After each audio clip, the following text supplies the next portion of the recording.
RSS ಸಂಘಟನೆ 100 ವರ್ಷ ಪೂರೈಕೆ ಮಾಡಿದ ಹಿನ್ನೆಲೆ ಶಿವಮೊಗ್ಗದಲ್ಲಿ ನಾಳೆ ಪಥಸಂಚಲನ ಆಯೋಜಿಸಲಾಗಿದೆ. ಈ ವಿಚಾರವಾಗಿ ಶಾಸಕ ಎಸ್.ಎನ್. ಚನ್ನಬಸಪ್ಪ ಪ್ರತಿಕ್ರಿಯೆ ನೀಡಿದ್ದು, ಆರ್ಎಸ್ಎಸ್ಗೆ 100 ವರ್ಷ ತುಂಬಿರುವುದು ಖುಷಿ ವಿಚಾರ.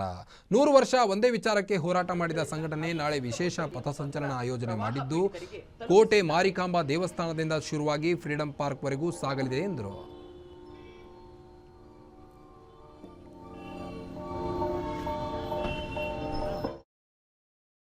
RSSಗೆ 100 ವರ್ಷ ಭಾಳ ಸಂತೋಷ ಆಗಿದೆ ನಮಗೆ.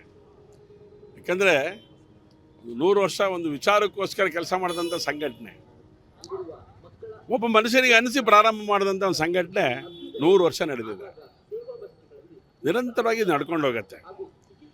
ಆ ಹಿನ್ನೆಲೆಯಲ್ಲಿ ವಿಜಯದಶಮಿ ದಿನ ನಮಗೆ 100 ವರ್ಷ ಆಗಿರುವಂಥದ್ದು. ಒಂದು ವರ್ಷಗಳ ಕಾಲ ವಿಶೇಷವಾದಂಥ ಕಾರ್ಯಗಳನ್ನು ನಾವು ಮಾಡೋರಿದ್ದೇವೆ. ಇಲ್ಲಿ ನೀವು ನೋಡ್ಬೋದು, ಇಲ್ಲಿ ಹಾಕಿರುವಂಥ ಕಟೌಟ್ಗಳನ್ನು, ಇದರಲ್ಲಿ 5 ಸಂಗತಿಗಳನ್ನು ಹಾಕಿದ್ದಾರೆ. ವರ್ಷ ಪೂರ್ತಿ ಕಾರ್ಯ ಆಗಬೇಕು ಅನ್ನೋ ಹಿನ್ನೆಲೆಯಲ್ಲಿ ಈ 5 ಸಂಗತಿಗಳನ್ನು ಪಂಚ ಪರಿವರ್ತನೆ ಅಂತ ಕರೆದಿದ್ದೇವೆ. ಅದನ್ನು ಒಬ್ಬ ವ್ಯಕ್ತಿಯಾಗಿ, ಒಬ್ಬ ಸಾಮೂಹಿಕವಾಗಿ, ಒಬ್ಬ ನಾಗರಿಕ ಹೇಗೆಲ್ಲ ಏನೆಲ್ಲ ಸಂಗತಿಗಳನ್ನು ರಾಷ್ಟ್ರಕ್ಕೋಸ್ಕರ ಸಮರ್ಪಿತ ಮಾಡ್ಬೋದು, ಕಾರ್ಯಗಳು ಮಾಡೋದ್ರ ಮೂಲಕ ಅದನ್ನು ಮಾಡಬೇಕು ಅಂತ ಯೋಚನೆ ಮಾಡಿರುವಂಥ ಪಂಚ ಪರಿವರ್ತನೆಗಳು.